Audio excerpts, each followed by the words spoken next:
খুব সুন্দর একটা কাহিনী আছে। একবার এক ব্যক্তি নিজের অসফলতার জন্য ত্রস্ত হয়ে সময় দেবতার তপস্যা করতে বসলেন। উনি তপস্যা করলেন এবং সময় দেবতা প্রসন্ন হলেন, মানুষের রূপ ধারণ করে ওনার সামনে প্রকট হলেন। এবার সেই ব্যক্তি ওনাকে জিজ্ঞেস করলেন যে কি এমন আছে যার জন্য আপনি বারবার জয়ী হন আর আমি চিরকাল পরাজিত হয়ে থাকি? কেন এত পরিশ্রম করা সত্ত্বেও আমি সাফল্য লাভ করতে পারি না? তখন সময় দেবতা উত্তর দিলেন যে দিন হোক বা রাত, ঝড় হোক বা ভূমিকম্প, রোদ হোক বা বৃষ্টি হোক, সময়ের সূত্রপাত হোক বা প্রলয়, আমি থামি না, আমি চলতেই থাকি। আর সেই জন্য যিনি থেমে যান তিনি পরাজিত হন আর আমি জয়ী হই। এটাই আমাদের শিখতে হবে। জীবনে সবসময় চলতে থাকুন, কখনো থামবেন না। হ্যাঁ, কিছুক্ষণের জন্য বিরতি নিতে পারেন, বিশ্রাম করার জন্য, নিজেকে আরো সশক্ত করে তোলার জন্য, কিন্তু থেমে যাবেন না। নিরন্তর কর্ম করতে থাকুন, পরিশ্রম করতে থাকুন, তবেই এই সংসার আপনাকে মনে রাখবে। আসুন আমার সাথে ভালোবেসে বলুন রাধা রাধা। আমাদের মধ্যে এমন অনেক মানুষ আছেন যারা বই পড়তে পছন্দ করেন, অনেক মানুষ আছেন যারা ভিন্ন ভিন্ন রকমের কাহিনী পড়েন। এবার পড়তে পড়তে মাঝে এমন একটা অধ্যায় অবশ্যই আসে যা আমাদের হৃদয় স্পর্শ করে যায়। আমরা হৃদয় যন্ত্রণা অনুভব করি, তাও আমরা সেই কাহিনী শেষ পর্যন্ত পড়ি এবং তখন আমরা বুঝতে পারি যে সেই যন্ত্রণাময় অধ্যায়টি কেন এসেছিল, তার থেকে আমরা কি শিক্ষা পেলাম এবং আমরা অবশেষে লক্ষ্যেও পৌঁছলাম। কিন্তু যদি সেই যন্ত্রণাদায়ক অধ্যায়টিতে আপনি থেমে যান, আপনি যদি এটা ভাবেন যে আমি আর পড়তে পারবো না, তাহলে আপনি জানতেও পারবেন না যে পরবর্তীতে কি হতে চলেছে। এই মন দুঃখে ভরে উঠবে, মনে প্রশ্ন আসতেই থাকে যার উত্তর আমরা পাই না, নিজেদের লক্ষ্য বুঝতেই পারি না। এইভাবেই আমাদের জীবনেও যদি এমন কিছু হয় যা অত্যন্ত দুঃখজনক, যদি এমন কোনো কঠিন অধ্যায় আপনার জীবনে আসে, থামবেন না। তাহলে আপনার জীবনের কাহিনীর একটি যন্ত্রণাদায়ক দুঃখজনক অধ্যায় মাত্র।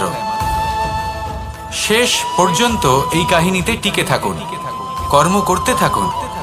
আপনি বুঝতে পেরে যাবেন যে এই কঠিন পরিস্থিতি আপনার জীবনে কেন এসেছিল। আপনি শিক্ষাও লাভ করবেন এবং লক্ষ্যও লাভ করবেন। আসুন আমার সাথে ভালোবেসে বলুন রাধা রাধা। মানুষের জীবন বড়ই বিচিত্র হয়। যেই মুহূর্তে জন্ম নেয় একটা প্রতিস্পর্ধায় প্রবেশ করতে থাকে। মানুষ জন্ম নেয় আর প্রতিস্পর্ধা শুরু হয়ে যায় ভাই এবং বোনের মধ্যে সর্বশ্রেষ্ঠ হবার, সবার থেকে এগিয়ে থাকার। তারপরে সে যায় গুরুকুলে, নিজের বন্ধুদের মধ্যে সর্বশ্রেষ্ঠ হওয়ার প্রতিস্পর্ধা শুরু হয়। এবার সেখান থেকে বাইরে বেরিয়ে সংসার জীবনে প্রবেশ করে ধন উপার্জনের প্রতিস্পর্ধা শুরু হয়। তা সে যুদ্ধই হোক বা কলা হোক, এই প্রতিস্পর্ধা কখনোই আমাদের পিছু ছাড়ে না। তাই যদি প্রতিস্পর্ধা করতেই হয়, তাহলে আমরা মানুষকে সাহায্য করার প্রতিস্পর্ধা কেন করব না? এমন এক প্রতিস্পর্ধা যাতে যে কেউ জিতুক বা যে কেউ হারুক না কেন, লাভ সকলের হবে। সকলের মধ্যে প্রেম বিতরণ করতে থাকুন, এইভাবেই আনন্দ বিতরণ করতে থাকুন। আর আমার সাথে ভালোবেসে বলুন রাধা রাধা। এবার এই পুরুষার্থের বিষয়ে আপনারা অবশ্যই শুনেছেন, মোক্ষ, চতুর্থ পুরুষার্থ। আপনারা কি জানেন এই মোক্ষ আসলে কি? ধর্ম, অর্থ, কামনার পালন করতে করতে মৃত্যু লাভ করা, এটাই কি মোক্ষ? না, মোক্ষ হলো সেটাই যা জন্ম এবং মৃত্যুর ঊর্ধ্বে। প্রত্যেক ব্যক্তি, প্রত্যেক জীবই সংসারে কোনো না কোনো বিশেষ প্রয়োজনে আসে। ধর্মপথে, সৎপথে অর্থ উপার্জন করা, প্রয়োজনকে পূর্ণ করার চেষ্টা করতে করতে সেই প্রয়োজনকে পূর্ণ করা তাকে মুক্তির পথে নিয়ে যায়, যা হলো মোক্ষ। যদি এই মোক্ষ লাভ না হয়, তাহলে মানুষ জন্ম এবং মৃত্যুর এই চক্রে বারবার ফিরে আসবে। তাই নিঃস্বার্থভাবে সদ্ভাব নিয়ে কর্ম করুন, সকলকে ভালোবাসুন, আর আমার সাথে বলুন রাধা রাধা। বস্ত্র আমাদের সকলের প্রিয়, এটা আমাদের জীবনযাপনের জন্য প্রয়োজনীয়। আমরা সবসময় চেষ্টা করি সেই বস্ত্র পরতে যা পরলে আমাদের দেখতে ভালো লাগে। কিন্তু কখনো এই কথা ভেবে দেখেছেন যে কিছু বস্ত্র যদি স্বচ্ছ হয় তাহলে তা পুরনো হলেও দেখতে ভালো লাগে। ঠিক তেমনি যেমন কোনো খাবার যদি মশলাদার না হয়, অত্যন্ত সুস্বাদু নাও হয়, কিন্তু যদি তা গরম হয়, টাটকা হয়, তাহলে খেতে ভালোই লাগে। ঠিক সেইভাবেই যদি কোনো ব্যক্তি সুন্দর নাও হয় কিন্তু তার কথা খুবই মধুর হয়, তাহলে সেই ব্যক্তি সকলের প্রিয় হয়। কোনো ব্যক্তি যদি ধনবান নাও হন কিন্তু তিনি যদি গুণী হন, তাহলে এই সংসারে সম্মান লাভ করেন। সেই জন্য কখনো এই বিষয়ে দুঃখ পাবেন না যে আপনার কাছে ভৌতিক স্বাচ্ছন্দ্য নেই।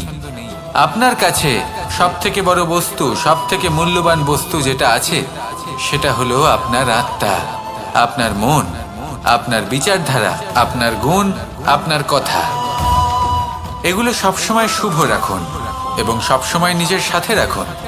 এই জীবন সফল হবে এবং প্রেমময় হয়ে বলে উঠবে, রাধা রাধা। সমুদ্র মন্থনের সময় দুই ধরনের রত্ন লাভ করা হয়েছিল। প্রথম হলাহল, যার প্রভাব থেকে এই সমস্ত সংসারের জীবের প্রাণ বাঁচানোর জন্য মহাদেব তাকে নিজের কণ্ঠে ধারণ করে নিয়েছিলেন। আর দ্বিতীয় অমৃত, যেটা কিঞ্চিত পরিমাণ মাত্রায় পাওয়া গেছিল। কখনো কখনো জীবনে এমন কোনো বস্তু যা আপনি প্রয়োজনের থেকেও অনেক বেশি মাত্রায় ভোগের জন্য লাভ করে থাকেন, তা আপনার জন্য বিষ প্রমাণিত হতে পারে। যেমন জল, প্রয়োজনের থেকে অনেক বেশি মাত্রায় যদি এই জল আসে তাহলে আপনার প্রাণ কাটতে পারে, কিন্তু পরিশ্রমের পরে এক পাত্র শীতল জল দ্বারা আপনি যদি স্নান করে নেন তাহলে তা আপনার শরীরের জন্য অমৃত হবে।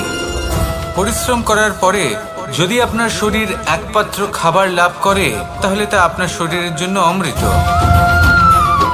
কিন্তু যদি কোনো পরিশ্রম না করেই আপনি দিনরাত শুধুই খাবার গ্রহণ করতে থাকেন তাহলে আপনার কাছে তা বিষ সমান। বিষ এবং অমৃত গ্রহণ করাটা আপনার উপরে নির্ভর করছে। কোনো বস্তু আপনার পক্ষে বিষও হতে পারে, আবার অমৃতও হতে পারে। নির্ভর করছে যে আপনি সেটা কিভাবে ব্যবহার করছেন, কতটা মাত্রায় ব্যবহার করছেন। আসুন আমার সাথে ভালোবেসে বলুন, রাধা রাধা। জল, এ হলো জীবনের আধার পঞ্চতত্ত্বের মধ্যে একটি, আর অত্যন্ত বিশেষ। এর থেকে অনেক বড় শিক্ষা পাওয়া যায়। এই জল গন্তব্যের বিষয়ে এর স্পষ্ট ধারণা আছে। ও জানে ওর লক্ষ্য কি, আর প্রয়াস করে ততদূর সে পৌঁছেও যায়। এটি পর্বত থেকে বয়ে নিচে নেমে আসে, নদীর সাথে সমাহিত হয়ে তার সাথে বয়ে চলে, চিরসবুজ বনানী গড়ে তোলে, প্রাণীদের তৃষ্ণা নিবারণ করে, সামনে এগিয়ে চলে, মানুষের সাথে মিলিত হয়। যারা একে বাঁধের মধ্যে বেঁধে রাখতে চেষ্টা করে সে বন্দি দশাতেও থেকে যায়, মানুষের কল্যাণ করে। তারপর বাঁধ থেকে মুক্তি পেয়ে এগিয়ে চলে, কোথাও ধাক্কা খায়, কোথাও বাধা পড়ে, কোথাও যদি পথ খুঁজে না পায় তাহলে পথ খুঁজেই নেয়, আর যেখানে পথ থাকে না সেখানে পথ বানিয়ে নেয়, আর শেষ পর্যন্ত নিজের লক্ষ্যে পৌঁছেই যায়, অর্থাৎ সমুদ্রে গিয়ে সমাহিত হয়ে যায়। আমাদেরও কিছুটা এরকমই হয়ে উঠতে হবে। যেখানেই যাবেন সকলের কল্যাণ করুন, সামনে এগোন। আপনি কোথাও পড়ে গেলে, ধাক্কা খেলে আঘাত লাগবেই, উত্থান পতন লেগেই থাকে। সামনে এগোতে থাকুন। কোথাও পথ না পেলে তা খুঁজে নিন, কোথাও পথ না থাকলে তা বানিয়ে নিন। নিজের গন্তব্যের কথা সব সময় মনে রাখুন। শেষ পর্যন্ত নিজের মোক্ষ লাভ আপনি অবশ্যই করবেন। আর আমার সাথে ভালোবেসে বলুন, রাধা রাধা।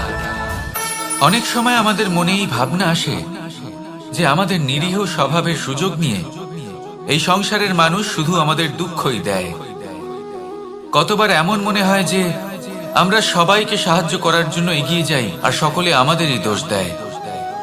অনেক সময় এমন মনে হয় যে আমরা শুধুই সৎকর্ম করি, সকলের ভালো চাই, কিন্তু সকলে আমাদেরই বিষয়ে খারাপ কথা বলতে থাকে।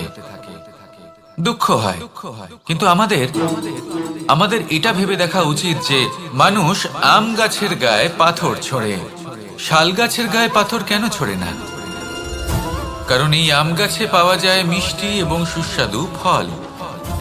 অন্যদিকে শাল গাছ থেকে আমরা কি পাই? শুধুই কাঠ। তাই যদি আপনাকে কেউ কথা শোনায়, আপনাকে কোনো কিছুতে বাধ্য করার চেষ্টা করে, আপনার বিষয়ে অনুচিত কথা বলে, তাহলে নিশ্চয়ই আপনার মধ্যে এমন বিশেষ কিছু আছে যা তাদের মধ্যে নেই। নিজের মধ্যে আত্মবিশ্বাস বাড়িয়ে তুলুন, ধন্যাত্মক ভাব আনুন, সৎকর্ম করতে থাকুন। কোনো কটুতা এই মনে প্রবেশ করতে দেবেন না। এই মন সুপ্রসন্ন হয়ে বলবে, রাধা রাধা।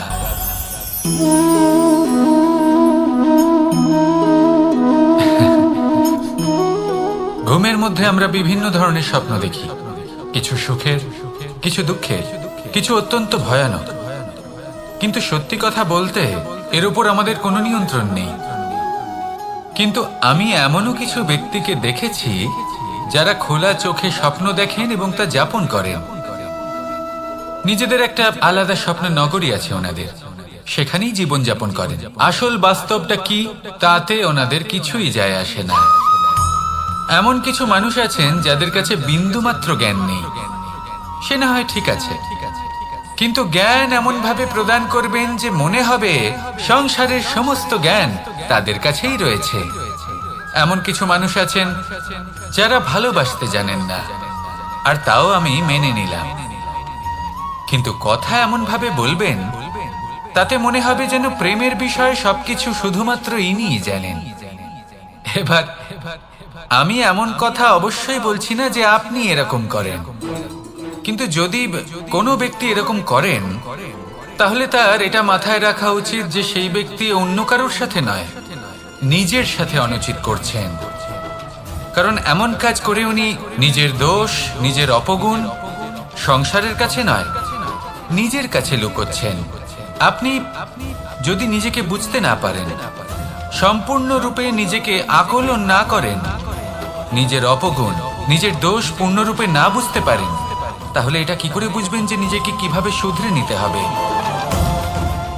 আপনাকে নিজের সত্য স্বীকার করতেই হবে, তারপরেই আপনি নিজেকে পরিবর্তন করতে পারবেন। তাহলে স্বপ্নে নয় বাস্তবে বাঁচুন, আনন্দে বাঁচুন, আর আমার সাথে ভালোবেসে বলুন, রাধা রাধা। ইচ্ছে বড়ই বিচিত্র জিনিস। এই ইচ্ছে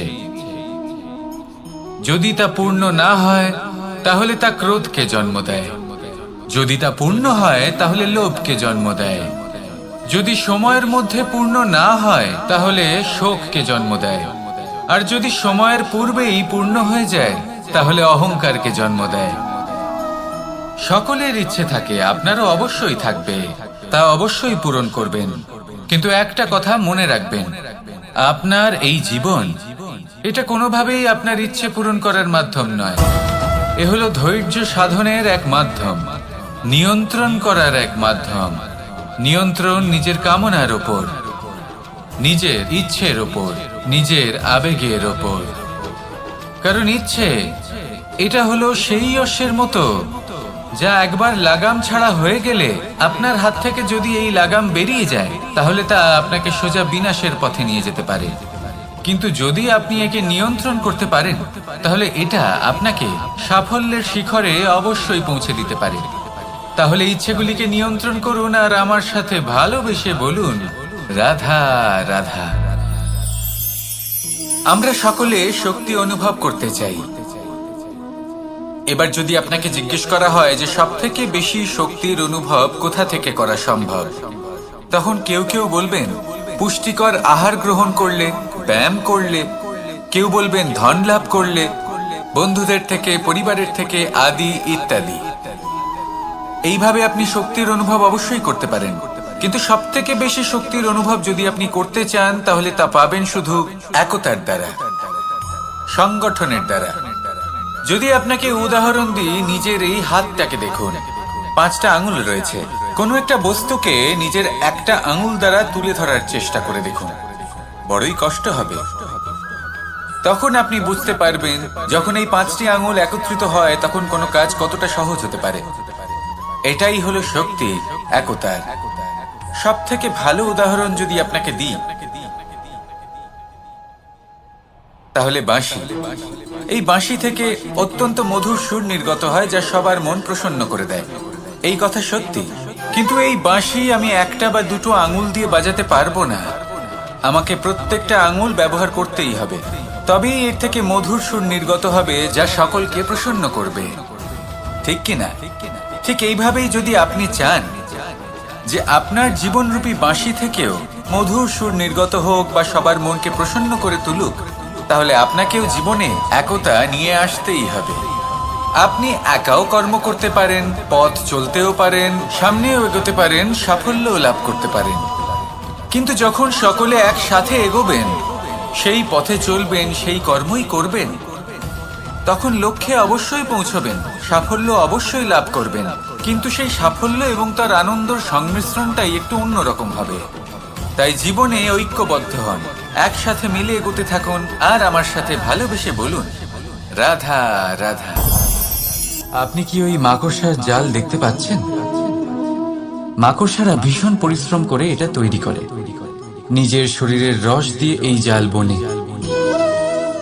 আপনি কি এটার উদ্দেশ্য জানেন? আসলে মাকড়সা এই জালে ছোট কীটপতঙ্গ ধরে তাদেরকে খাদ্যরূপে গ্রহণ করে। কিন্তু আপনি কি এই কথা জানেন যে একদিন মাকড়সা নিজেই নিজের জালে জড়িয়ে মৃত্যুবরণ করে থাকে? বলুন কি করেন আপনি এই জাল দেখতে পেলে? দেখতে পেলেই মুছে ফেলেন এর অস্তিত্ব, তাই না? তেমনি অন্যদিকে পাখির বাসা, পাখিরাও ভীষণ পরিশ্রম করে এটা তৈরি করে। কিন্তু যদি পাখি একদিন এটা ছেড়ে চলে যায়, তাহলেও লোকে এটা নষ্ট করে দেয় না। কারণটা কি? এর কারণ হলো এর নির্মাণ জীবন সঞ্চারের জন্য করা হয়েছিল, নষ্ট করার জন্য নয়। তাই মনে রাখবেন, জীবনে আপনার পরিশ্রম যতই বেশি হোক না কেন, যদি আপনার লক্ষ্য শুভ না হয়, তাহলে আপনারও বিনাশ নিশ্চিত। তাই সৃজন করতেই থাকুন, আর মুগ্ধ হয়ে বলুন রাধা রাধা।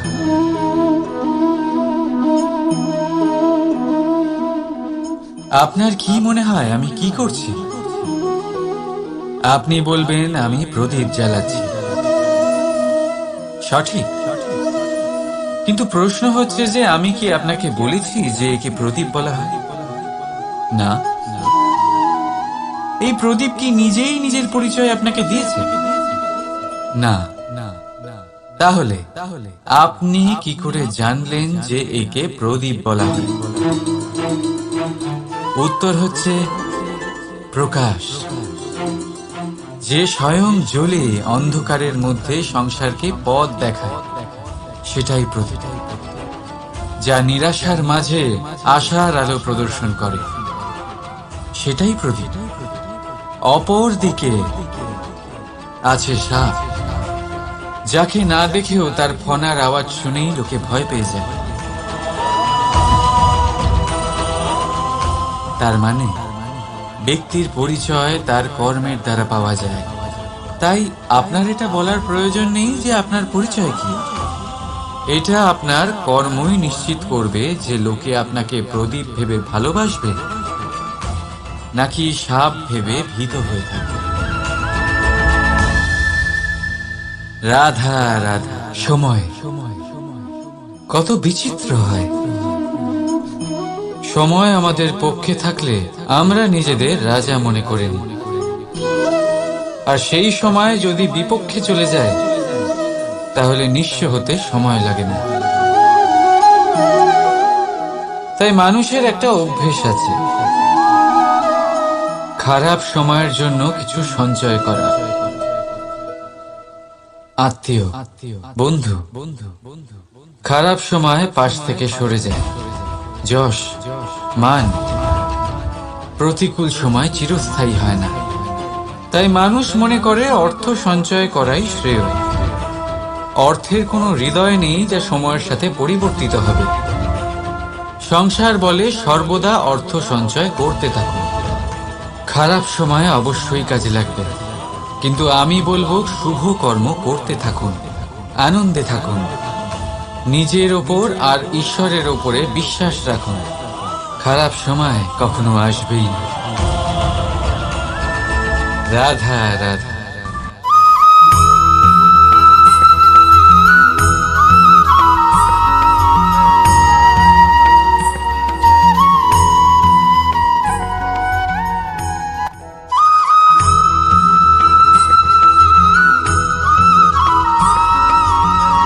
মানুষ ভাবেন যে ধন অর্জন করা হলো অত্যন্ত গুরুত্বপূর্ণ। তিনি আজীবন ধন অর্জন করতে থাকেন, ধন অর্জন করার চেষ্টা করতে থাকেন। সে যাই হয়ে যাক না কেন, পরিশ্রম করতে থাকেন। স্বাস্থ্যের দিকে নজর দেন না, না উচিত সময় খাবার খান, না উচিত সময় ঘুমোতে যান, না পর্যাপ্ত সময় পর্যন্ত ঘুমন, কিছুই না। ধন অর্জন করতেই থাকেন, করতেই থাকেন। আর কিছু সময় পরে যখন তিনি অসংখ্য ধন লাভ করে ফেলেন, তখন তার সাথে ওনার শরীরে অনেক রোগ বাসা বাঁধে। এইসব রোগের উপচার করতে করতে সেই সমস্ত ধন যা উনি অর্জন করেছেন তা তিনি ব্যয় করে ফেলেন। শেষ পর্যন্ত কি হয়? আমরা যেভাবে এসেছি ঠিক সেইভাবেই ফিরে যাই, ধন এখানেই থেকে যায়। দেখুন, একটা অত্যন্ত গুরুত্বপূর্ণ কথা রয়েছে যে আপনার বোঝা উচিত। এই যে ধন, তার ব্যবহার করুন জীবনকে আরো ভালো করে তোলার জন্য। ধনের সদ্ব্যবহার করা উচিত, এমন যেন না হয় এই ধন আপনাকে ভোগ করে ফেলে। এই জীবনকে নিশ্চিত রূপে আরো শ্রেষ্ঠ করে তুলুন। কিন্তু এই ধন অর্জন করার এই প্রক্রিয়াতে নিজের সারা জীবনকে নষ্ট করে ফেলবেন না। এই জীবন উপভোগ করতে শিখুন, আর আমার সাথে ভালোবেসে বলুন রাধা রাধা।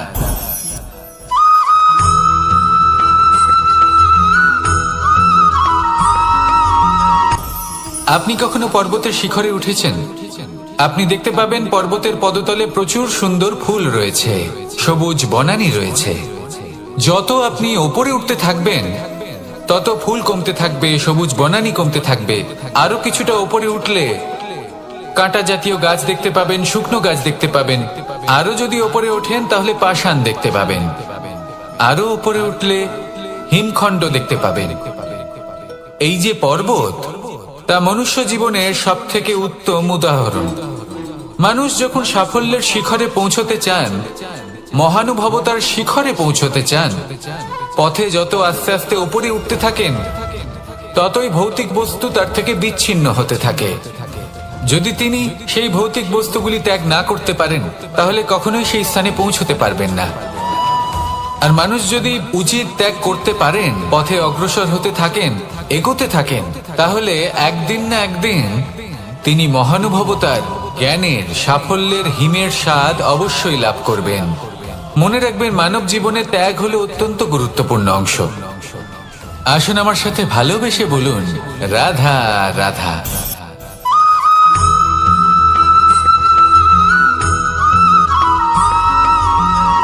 কেউ বলে জীবন খুব ক্ষণস্থায়ী, কেউ বলে জীবন হলো একটা সুন্দর স্বপ্নের মতো, আবার কেউ বলবে জীবন হলো এক কঠোর সত্য। কিন্তু জীবন আসলে কি? জীবন হলো আপনারই প্রতিবিম্ব, একটা দর্পণ। অর্থাৎ আপনি জীবনকে সেইভাবেই পাবেন যেরকম আপনি নিজেকে প্রতিপন্ন করবেন। যদি আপনি দর্পণের দিকে তাকিয়ে হাসেন তাহলে আপনি সামনে হাসি মুখী দেখতে পাবেন। এবার যদি আপনি গম্ভীর হয়ে থাকেন তাহলে আপনি একজন রুষ্ট ব্যক্তি দেখতে পাবেন। শেষে সবথেকে বেশি গুরুত্বপূর্ণ হলো আপনার চেষ্টা। আপনাকে সবসময় চেষ্টা করতে হবে যাতে আপনি নিজেকে প্রসন্ন এবং ইতিবাচক মনোভাবে রাখেন। এটা হলো আপনারই উত্তরদায়িত্ব, তাকে পালন করুন। এই মনকে প্রসন্ন রাখুন, এই সংসারকে সুন্দর বলে মনে হবে। আর এই মন প্রসন্ন হয়ে বলবে রাধা রাধা।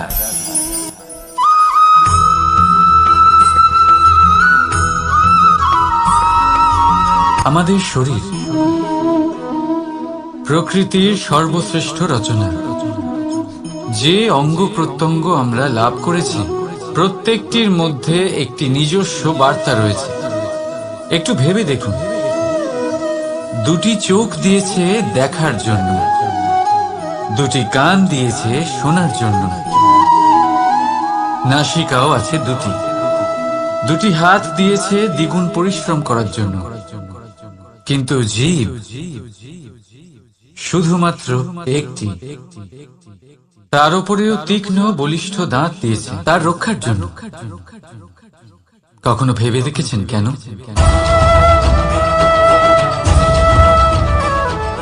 কারণ শব্দ আর শব্দের প্রয়োগ মানুষের সবচেয়ে বড় অস্ত্র, যার প্রয়োগ যত ভেবেচিন্তে করা যায় মানুষ তার জীবনে ততটাই উপরে উঠতে পারে। তাহলে মনে রাখুন, দেখুন, শুনুন আর বুঝুন বেশি, বলুন কম। রাধা রাধা।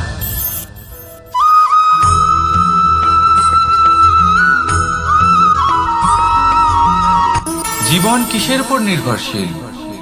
ধনের উপর? বৈভবের অনুভব যদি আপনি করতে চান তাহলে তা পাবেন শুধু একতার দ্বারা, সংগঠনের দ্বারা। যদি আপনাকে উদাহরণ দিই, নিজের এই হাতটাকে দেখুন, 5টা আঙুল রয়েছে। কোনো একটা বস্তুকে নিজের একটা আঙুল দ্বারা তুলে ধরার চেষ্টা করে দেখুন, বড়ই কষ্ট হবে। তখন আপনি বুঝতে পারবেন যখন এই 5টি আঙুল একত্রিত হয় তখন কোনো কাজ কতটা সহজ হতে পারে। এটাই হলো শক্তি, একতার। সব থেকে ভালো উদাহরণ যদি আপনাকে দিই তাহলে বাঁশি। এই বাঁশি থেকে অত্যন্ত মধুর সুর নির্গত হয় যা সবার মন প্রসন্ন করে দেয়। এই কথা সত্যি। কিন্তু এই বাঁশি আমি একটা বা দুটো আঙুল দিয়ে বাজাতে পারবো না। আমাকে প্রত্যেকটা আঙুল ব্যবহার করতেই হবে, তবেই এর থেকে মধুর সুর নির্গত হবে যা সকলকে প্রসন্ন করবে। ঠিক কিনা? ঠিক এইভাবেই যদি আপনি চান যে আপনার জীবনরূপী বাঁশি থেকেও মধুর সুর নির্গত হোক বা সবার মনকে প্রসন্ন করে তুলুক, তাহলে আপনাকেও জীবনে একতা নিয়ে আসতেই হবে। আপনি একাও কর্ম করতে পারেন, পথ চলতেও পারেন, সামনেও এগোতে পারেন, সাফল্যও লাভ করতে পারেন।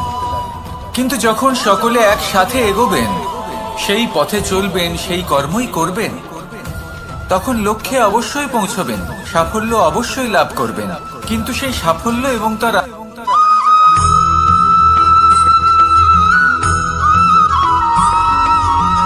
এই সংসারে সব থেকে বেশি কোমল বস্তু হলো রেশম। এই রেশম এতটাই কোমল হয় যে এর পুরো একটা থান শুধুমাত্র একটা হাতে ধরা সম্ভব। কখনো ভেবে দেখেছেন এই রেশম কিভাবে হয়? একটি কীট তার লালার দ্বারা উৎপন্ন হয়। এই কীট সেই রেশমকে পাক দিতে থাকে, পাক দিতেই থাকে, দিতেই থাকে, আর আস্তে আস্তে তার মধ্যেই জড়িয়ে পড়ে। শেষে ওর এই সুন্দর অমূল্য সৃষ্টি রেশমের এই সুতো তার নির্মাণ কার্য পূর্ণ হয়। কিন্তু তাতেই ও নিজে বন্দী হয়ে যায়। নিজেরই মায়াজালের এই বন্দী গৃহে নিজেই ফেঁসে যায়। এবার এই সুতোকে ব্যবহারযোগ্য করে তোলার জন্য এই কীটগুলিকে এই কবচের সাথেই ফুটন্ত জলে ফেলে দেওয়া হয়। এই সংসারে যদি আমাদের স্বপ্ন এই সংসারের দুঃখ হরণ করার জন্য, এই সংসারে সুখ বিতরণ করার জন্য হয়, তবেই আমাদের প্রগতি সম্ভব। যদি আমাদের এই স্বপ্ন শুধুই আমাদের এবং আমাদের স্বার্থ সিদ্ধির জন্য হয়, তাহলে এই স্বপ্ন আমাদের অন্ধ করে দেবে, আমাদের অন্ধকারের পথে নিয়ে যাবে, আর আমরাও সেই কীটের মতো হয়ে যাব। নিজেদেরই মায়াজালে আমরা নিজেই ফেঁসে যাব, আর শেষে আমরা যদি কিছু লাভ করি তা হবে একাকিত্ব, অন্ধকারময় মৃত্যু। তাই স্বপ্ন অবশ্যই দেখুন, কিন্তু এমন ভাবে স্বপ্ন দেখবেন না যে তার এই বন্দিগৃহে আপনি নিজেই ফেঁসে গেলেন। স্বপ্ন দেখুন পরোপকারে।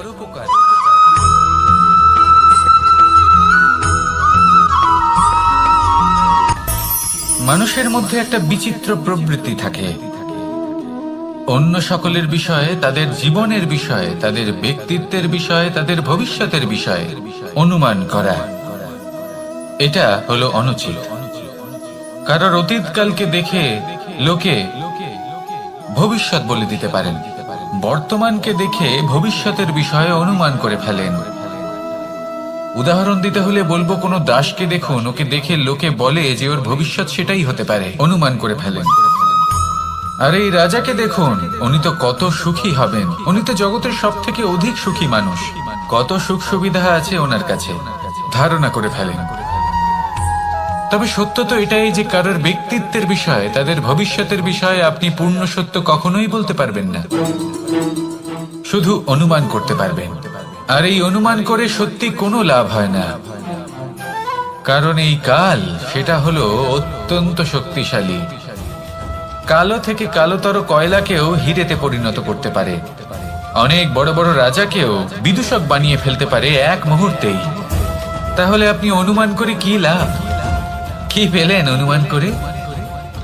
সেই জন্য কারোর বিষয়ে কোনো অনুমান করবেন না, তার ভবিষ্যতের বিষয়ে অনুমান করতে যাবেন না, কারোর বিষয়ে কোনো ধারণা করে নেবেন না। কিছু করতে হলে ভালোবাসুন, সবার মধ্যে ভালোবাসা ছড়ান, সবার মধ্যে ধন্যাত্মক ভাব ছড়ান।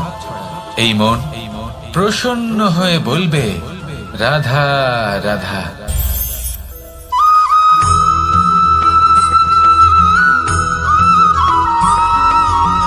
পঞ্চতত্ত্বের মধ্যে দ্বিতীয় তত্ত্ব হল ধরণী, ভূমি, যাকে আমরা ধরণী মাতা বলি। এই ধরণী ধৈর্য ধারণ করে, আর এর উপরেই আমাদের সমগ্র সংসার নির্ভরশীল। কারণ এই ভূমি সহ্য ক্ষমতা রাখে, এর সহ্য ক্ষমতা হলো অপরিসীম। সন্তান যতই আঘাত প্রদান করুক না কেন, প্রেম পূর্বক সহ্য করে, আর তার বদলে অমূল্য রত্ন প্রদান করে। সন্তান যদি হাল চালায়, তাহলে তার বদলে তাকে অন্ন প্রদান করে। এটাই হলো ধরণী। এবার এর থেকে আমরা কি শিক্ষা পেতে পারি?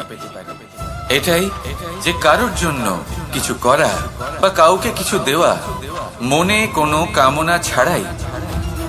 আর এই কথাটা বুঝে যান, যদি কারোর জন্য কামনা না রেখে বা কোনো পাওয়ার আশা না রেখে কারোর জন্য কিছু করেন বা কারোকে কিছু দেন, যদি এটা আপনি শিখতে পারেন, তবে আপনি ভালোবাসতে শিখে গেছেন। আর সেই জন্যই এই ধরিত্রীকে মাতা বলা হয়। কারণ মাতা শুধু উনি নন যিনি গর্ভে সন্তানকে ধারণ করেন, মাতা তো উনিও যিনি জীবন বাঁচতে শেখান, যিনি জীবন বাঁচার উদাহরণ প্রদান করেন। তাহলে ধরণীর থেকে এই নিঃস্বার্থ ভাব শিখুন, নিঃস্বার্থ ভালোবাসা শিখুন, আর এই ভালোবাসার সাথেই বলুন, রাধা রাধা।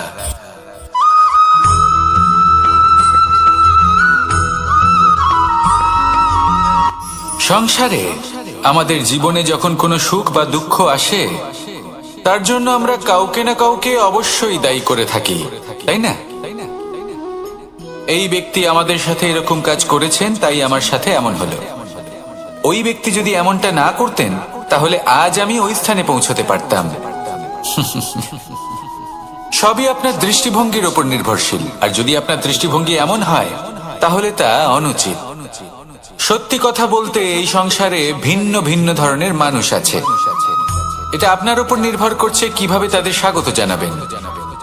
একবার ভাবুন, আমি আমার দুটো হাত সামনে নিয়ে এলাম, দুটো মুঠো খুলে দিলাম। দুই প্রকারের মানুষ আসবেন, কিছু না কিছু দিয়ে যাবেন। এই মুঠো যদি আমি বন্ধ করে দিই, তাহলে না কেউ আমাকে কিছু দিতে পারবে, না আমার কিছু যাবে আসবে। নিশ্চয়ই বুঝতে পারছেন এই দুই ধরনের ব্যক্তি কারা এবং তারা কি দিয়ে যান।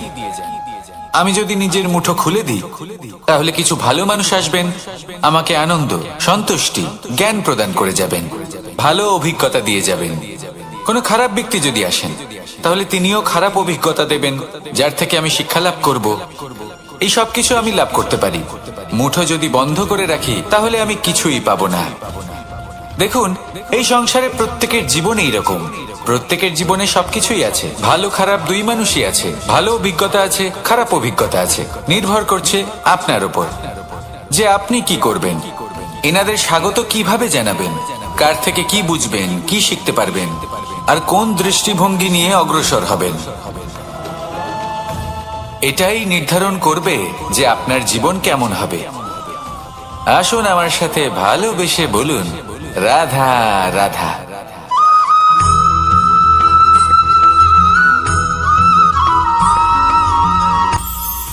এটা হলো ধান গাছ। এর থেকে যে চাল উৎপন্ন হয় তা মানুষ গ্রহণ করে। আর এটা কি? এ হলো জংলি ঘাস। একবার ভেবে দেখুন, যদি এই জংলি ঘাস ধান গাছের আশেপাশে থাকে তাহলে কি হবে? ধান উৎপন্ন হতে পারবে? তা উৎকৃষ্ট হতে পারবে? আমরা কি তা গ্রহণ করতে পারবো? কখনোই নয়। এই জংলি ঘাস ধানকে নষ্ট করে দেবে, কিন্তু নিজে জীবিত থাকবে। এটাই হলো আজকের শিক্ষা। এই সংসারে যদি আপনি নীতির পথে চলতে চান, উচিত কর্ম করতে চান, সংসারকে সেবা করতে চান, তাহলে জংলি ঘাসের মতো ব্যক্তিদের থেকে সবসময় দূরে থাকতে হবে। সেই ব্যক্তি যারা দুর্নীতি এবং মিথ্যা দ্বারা পরিপূর্ণ, যাদের ব্যবহার অশুভ, যাদের অনেক অশুভ গুণ রয়েছে, তারা সঠিক নয়। সেই সকল ব্যক্তি যাদের চরিত্র অত্যন্ত দুষ্ট হয়, তারা হয় শুভ চরিত্রের ব্যক্তিকে একদম নষ্ট করে দেয়, নয় নিজের মতো বানিয়ে তোলে। তাই যদি আপনি নীতির পথে চলতে চান, এই সংসারের জন্য শুভ কর্ম করতে চান, তাহলে সেই সঙ্গ লাভ করুন যে সঙ্গ জ্ঞানে পরিপূর্ণ, যাদের মধ্যে অনেক গুণ আছে, যাদের থেকে প্রতিদিন কিছু শিখতে পারবেন। এমন ব্যক্তির সাথে জীবন অতিবাহিত করুন, দুরাচারীদের থেকে দূরে থাকুন। তবেই এই মন প্রসন্ন হয়ে বলবে, রাধা রাধা।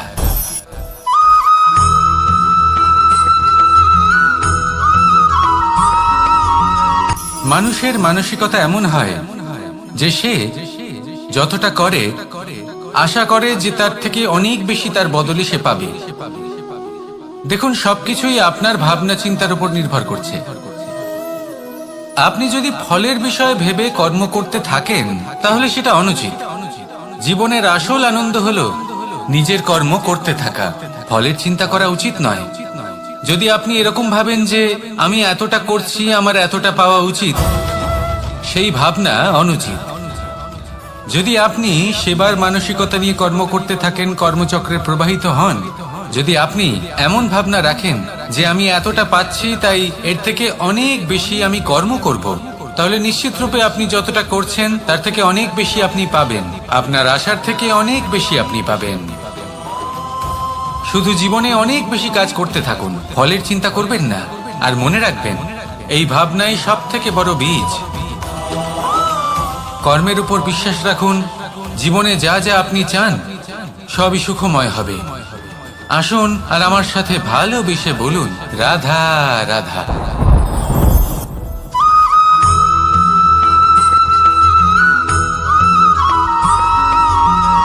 আপনি কখনো কোনো বাজকে নিজের বাসা বানাতে দেখেছেন?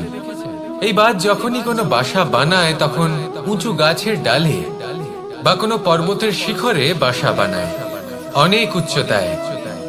আর সেখানে তার সন্তানও জন্মগ্রহণ করে।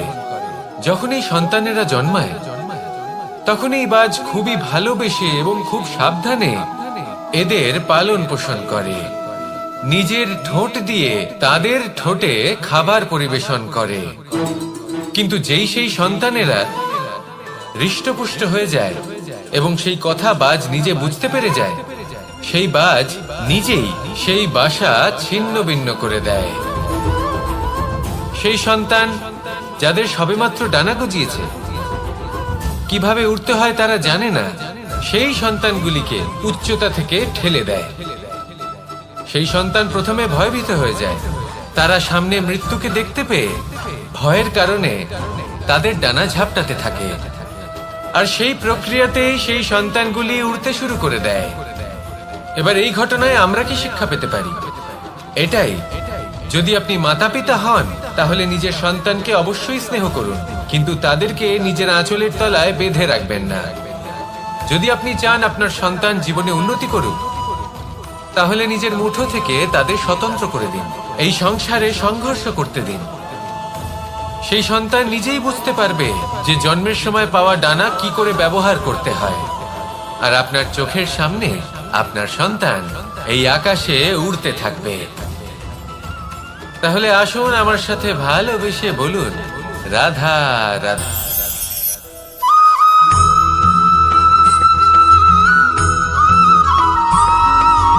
বসন্ত ঋতু, এই সময় মন আনন্দে ভরে থাকে। এমন মনে হয় যেন আমরা আকাশে বিচরণ করতে চলে যাই, কিন্তু সেটা তো সম্ভব নয়। সেই জন্য হয়তো আমরা ঘুড়ি ওড়াই, এই ঘুড়িকে নিজেদের প্রতিরূপ মনে করে। এবার অনেক মানুষ আছেন যারা ঘুড়ি ওড়ান, কিন্তু এই কর্মের সারমর্ম কি সেটা কজন বুঝতে পারেন? আপনি এটা মনে করুন যে আপনি হলেন সেই ঘুড়ি, আর এই সুতো যিনি ধরে রয়েছেন তিনি হলেন পরমাত্মা। আর এই সুতো যেখান থেকে শুরু হয় সেই লাটাই হলো আমাদের কর্মচক্র। এবার আপনি নিজেই অনুমান করুন যে এই উড়ান কার ওপর নির্ভরশীল, পরমাত্মার ওপর আর আপনার কর্মের ওপর।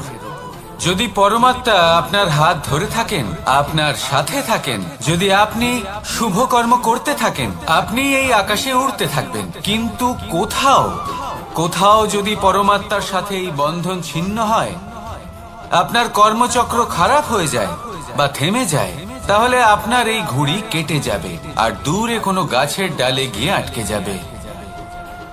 তাই শুধুমাত্র ঘুড়ি ওড়াবেন না, তার থেকে শিখুন, পরমাত্মার সাহচর্যে থাকুন, সবসময় শুভ কর্ম করতে থাকুন আর সবসময় এই আকাশে উড়তে থাকুন। আসুন আর আমার সাথে ভালোবেসে বলুন, রাধা।